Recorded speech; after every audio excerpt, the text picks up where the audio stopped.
அடுத்த பெட்டிக்கோட் வந்து strap petticoat சொல்லி தரப்போகிறேன். ஸ்ட்ராப் பெட்டிக்கோட் வந்து 7 உயரம், 7 உயரம் 7 அகலத்துக்கு 8ஆம் மடித்து போட்டு வெட்டுங்க. இப்போ மடித்து போட்டு வெட்டியிருக்கேன். இங்கேருந்து 2, இங்கேருந்து 1.5,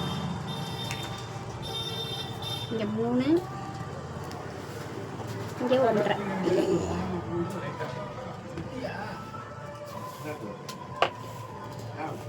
இதை வெட்டி எடுத்துக்கணும்.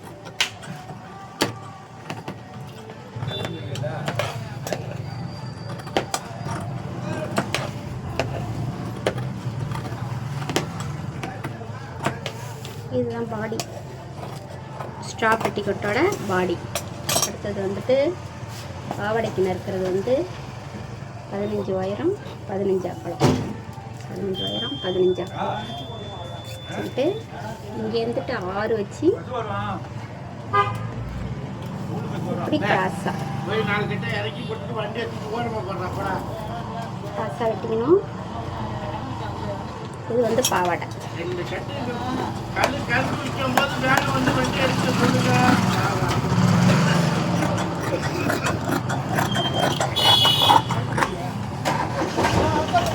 பாவாடை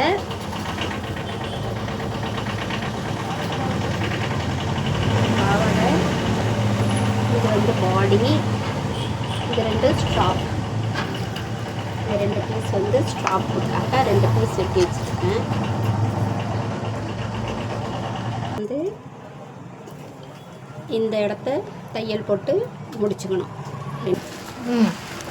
இப்போ ஸ்ட்ராப் பெட்டிக்கோட்டுக்கு வந்து இதோ ஒரு பாடி இருக்குது, இதோ ஒரு பாடி இருக்குது. இது மேலே வச்சுக்கணும், இதை கீழே வச்சுக்கணும். இப்போ இதை வந்துட்டு குறுக்க கிராஸாக வெட்டி விட்டு திருப்பி விட்டு பெரட்டி விட்டு படிமான தையல் போட்டுக்கணும். இப்போ வந்து மடித்து படிமான தையல் கொடுத்துட்டேன், இதையும் படிமான தையல் கொடுத்துட்டேன். இப்போ ஒன்று மேலே ஒன்று வச்சு இப்படி சைடு அணைக்க வேண்டியதான்.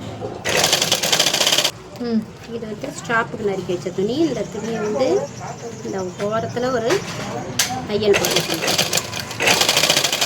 ஆன் பண்ணி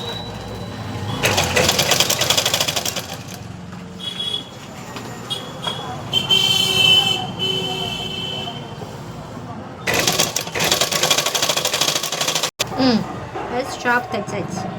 2 பக்கமும் ஸ்ட்ராப் தைச்சாச்சு. ஸ்ட்ராப் தைச்சிட்டு இதை இடுப்போட வச்சு இணைக்க வேண்டியது. இடுப்போட பாடியை வந்து இணைச்சிட வேண்டியதுதான். பாவாடையோட பாடியை இணைக்கும் முறை.